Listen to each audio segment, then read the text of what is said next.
নমস্কার, দিগদর্শন অসমে সবাইকে স্বাগতম জানাচ্ছি। বিশেষ করে আজ আমি এক নতুন ব্যক্তিত্ব আর সাথে কিছু ভাব বিনিময়ের ইচ্ছা প্রকাশ করেছি। তিনি আসামের দরং জেলার লোক, কিন্তু সাহিত্যের এক অনুষ্ঠানে আমরা এখানে বেঙ্গলে আছি, বোলপুরে শান্তিনিকেতনে কবি রবীন্দ্রনাথ ঠাকুরের সেই পাদভূমি এক সাধনস্থলী শান্তিনিকেতনে অনুষ্ঠানে যোগদান দিতে আমি এসেছিলাম। তো এই সুবাদে সুযোগে আজ কিছু কথা ওনার সাথে বলবো। উনি হলেন মাধব দেবনাথ, বাড়ি ওনার খারপেটিয়া। দিগদর্শন অসমে আপনি নমস্কার, আমিও দিগদর্শন অসমে ধন্যবাদ জানাচ্ছি। আপনি মাধব দেবনাথ, আমি আদৌ আপনি এক ব্যবসায়ী লোক, কিন্তু ব্যবসা আর সাহিত্যের সাথে কোনো বহুত জায়গায় বহু ক্ষেত্রে কিন্তু সম্মিলন দেখা যায় না। তো আপনি একজন কবি, সাহিত্যিক, অনুবাদক বটে। তো কি করে ব্যবসা আর সাহিত্যকে সংযুক্ত করে কাজ করেন, কিভাবে সময় বের করেন, একটু বলবেন? আমি 1980 সন থেকেই মেডিসিন ডিপার্টমেন্টের সাথে জড়িত। কয়েক বছর আমি মেডিকেল রিপ্রেজেন্টেটিভের চাকরিও করেছিলাম। অবশেষে চাকরি ছেড়ে দিয়ে আমি নিজে ধুলাতে ব্যক্তিগতভাবে একটি ফার্মেসি দিই। সেই ফার্মেসিতে আমার সংসার চালাই। আমার অনেক দিনের একটা স্বপ্ন ছিল যে আমি কিছু লেখালেখি করব এবং সমাজে আমার লেখা একটু প্রকাশ করব, কিন্তু সে সুযোগ আমি পাইনি। বহু চেষ্টার পর যখন দেখলাম যে ফেসবুকের জগৎ, এই ফেসবুকের জগতে অনেক সাহিত্যিকের সাথে আমি পরিচিতি লাভ করি। যখন পরিচিতি পাই তখন আমি কিছু লেখা শুরু করি, যা আগে মনে মনে আমি ভেবেছিলাম। অনেক লেখা আমি লিখেছিলাম যেগুলি কালের গর্ভে শেষ হয়ে গেছে, হারিয়ে গেছে। বর্তমান সেগুলি আমার আর পাণ্ডুলিপিগুলো নেই। অনেক লিখেছিলাম, দেওয়ার মতো এমন কোনো সুযোগ পাইনি। যা হোক, আমি ফেসবুকের মাধ্যম দিয়ে কিছু সাহিত্যিক কবিদের সাথে পরিচয় ঘটে, আর তার মাধ্যমে আমি এখন আমার এই ছোট ফার্মেসিতে বসেই সারাদিন সেই সাহিত্য চর্চা করি। সাহিত্য চর্চা করেন। ধরুন, আমি একটু কথা জিজ্ঞেস করি আপনাকে। লোকে কবিতা লেখে প্রেমে পড়ে, দুঃখে, অভাবগ্রস্ততায়। আপনি কোন দুঃখে কবিতা লেখলেন, শুরু করলেন? ব্যাপারটা প্রেম আমার জীবনে একবার হয়, দ্বিতীয়বার হয় নাই। অনেকে প্রত্যাখ্যানও হয়, কিন্তু আমার একটাই জীবনে প্রেম হয়েছিল, আর সেই পূর্ণতাও প্রাপ্তি হয়েছে। আর সেই দীর্ঘ জীবনের যে আমার পরিক্রমা এখন পর্যন্ত চলছে। আমার 2 ছেলে 1 মেয়ে, আর বর্তমানে আমি দাদু হয়েছি। যা হোক, আমি আমার সংসারে আমার যে প্রেমিকা ছিল তাকে আমি ভালোবেসেছিলাম, আর ভালোবেসেই আমি তাকে বিয়ে করি। আমি তাকে কোনোদিন প্রত্যাখ্যান করি নাই, তাকে আমি কোনোদিন আঘাত দিই নেই মনে। অথচ আমি এক সময় একটা নিঃস্ব বলতে পারি। আর আমার যে শ্বশুরমশাই, উনি একজন বিশিষ্ট প্রতিপত্তিশালী লোক ছিলেন। এমনকি তার গ্রামে, সমাজে একটা সুনাম আছে। তবে আমি সেই পরিবারে থেকে আমার ভালোবাসার যে কন্যা, ভালোবাসার যে আমার যে ভালোবাসা, তাকে আমি বিয়ে করি।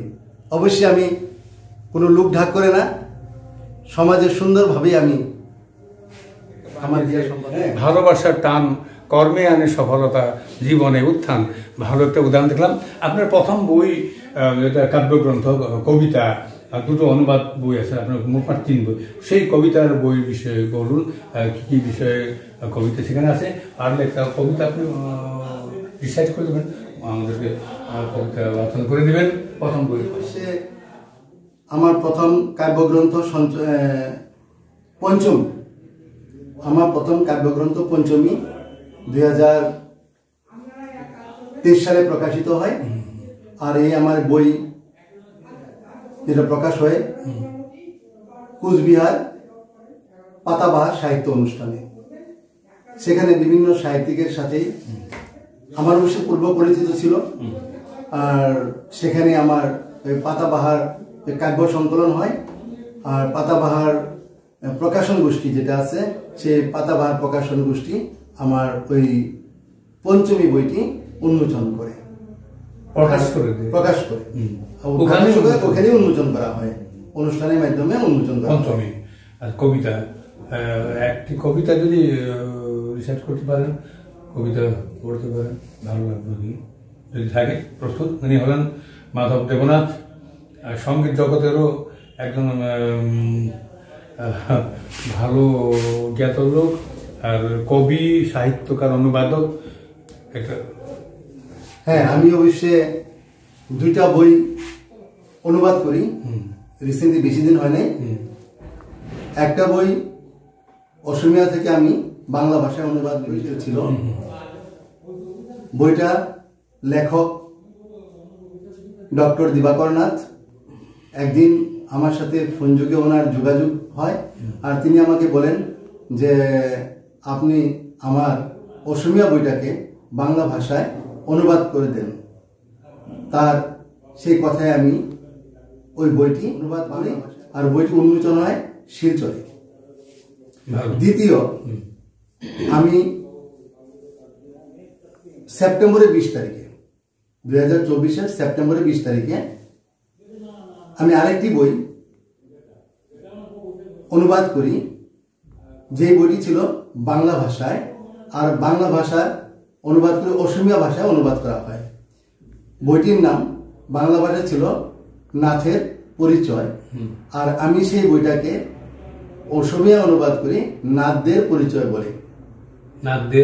নাথ সকলের পরিচয়, সরি, নাথ সকলের পরিচয়। এই বইটি আমি বাংলা ভাষা অসমীয়া ভাষায় অনুবাদ করি। এই মোট আমার 2টি অনুবাদ গ্রন্থ এবং একটি আমার স্বরচিত কাব্যগ্রন্থ। ঠিক আছে, কবিতা একটা পাঠ হোক এবার। ঠিক আছে, আমি এখন একটা আমার স্বরচিত একটা ছড়া পাঠ করছি। কবিতাটির নাম হচ্ছেটা কি। করবো না আর ঘর সংসার, থাকবো না আর ঘরে, সন্ন্যাস নিয়ে যাব আমি বাস্তব ভিটে ছেড়ে। দেশটা চলছে ধ্বংসের পথে, মানুষের নাই বিচার, সংস্কারবিহীন মানব জীবন নারী পণ্যের শিকার। বিয়ে করে নারী পুরুষ বেবিচারে মত্ত, তারাই আবার পথের দিশা, মানা যায় কি সত্য।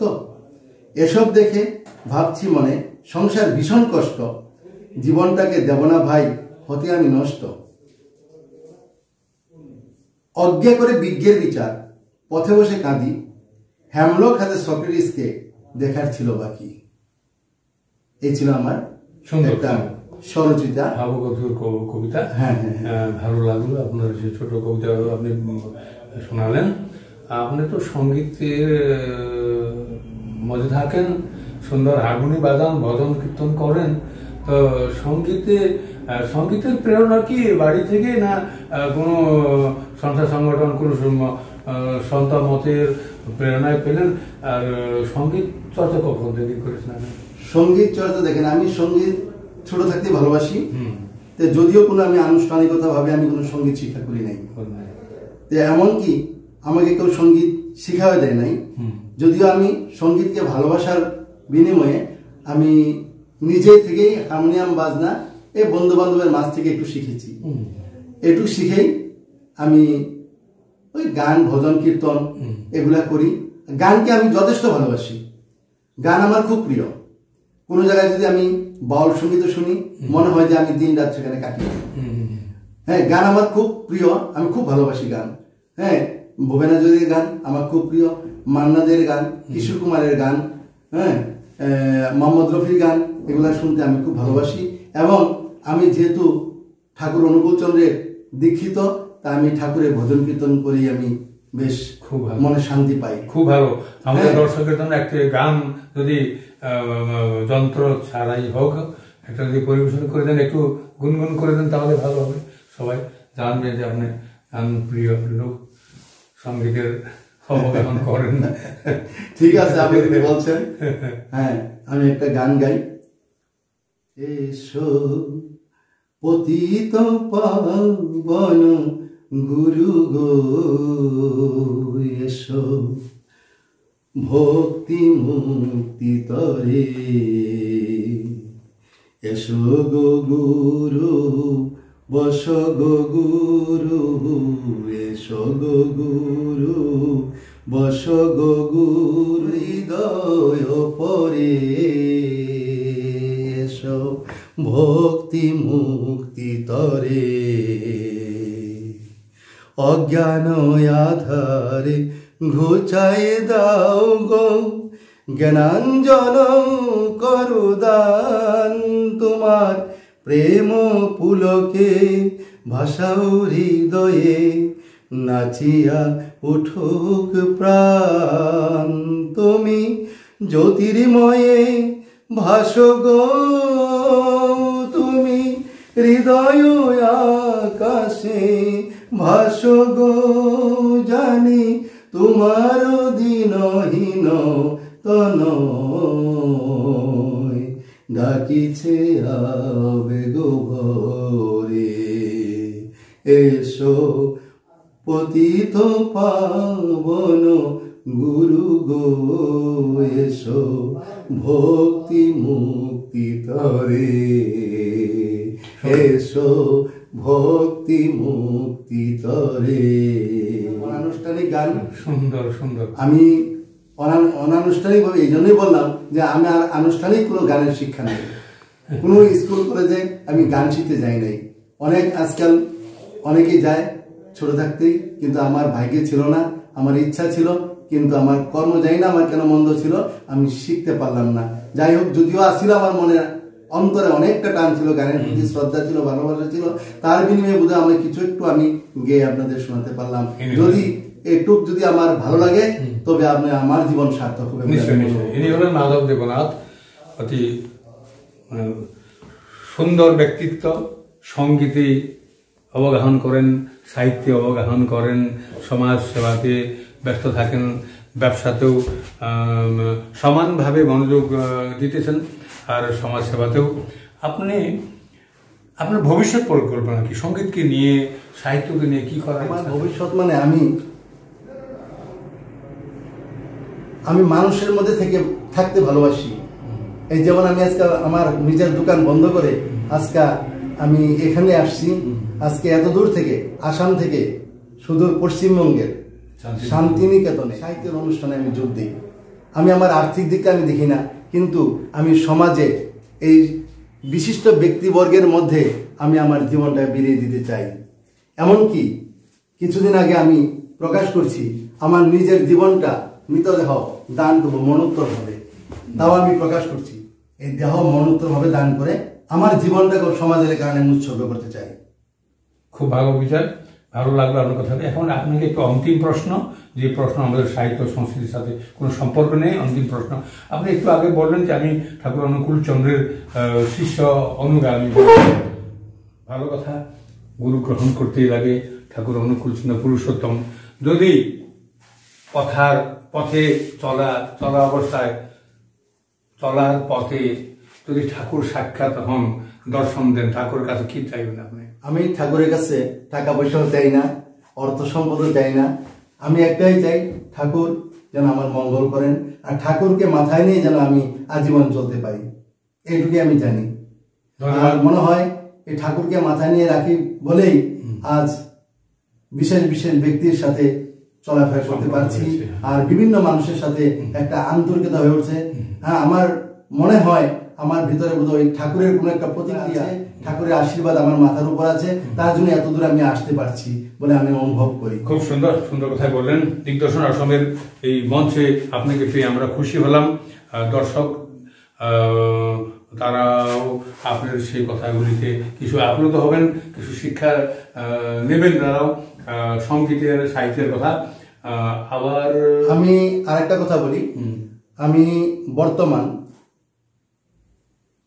পাতাবাহার সাহিত্য গোষ্ঠীর প্রধান পরিচালক অবস্থায় আছি। আচ্ছা আচ্ছা। দ্বিতীয়তে বিশ্ব মানব ধর্ম সাহিত্য পরিষদ কেন্দ্রীয় কমিটি বর্তমান শ্রীভূমি আসাম রাজ্যিক কমিটির আমি সভাপতি পদে আছি। আর এটা একটা সাহিত্য চর্চার অনুষ্ঠান, ধর্ম বিকাশ পরিষদ, কিন্তু এখানে ধর্মের এমন কোনো কিছু নাই, কিন্তু সাহিত্যকে নিয়ে আমাদের পথ চলা।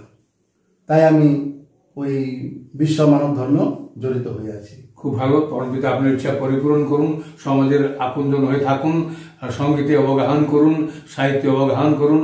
আমরা আশা করি আপনার জীবন, ভবিষ্যৎ জীবন উন্নত হোক। দিগদর্শন অসমের জন্য কিছু সময় দেওয়া হচ্ছে, আপনাকে বহুত বহুত ধন্যবাদ। আবার দেখা হবে। আজকের মতো এখানে নমস্কার। নমস্কার, সবাইকে নমস্কার।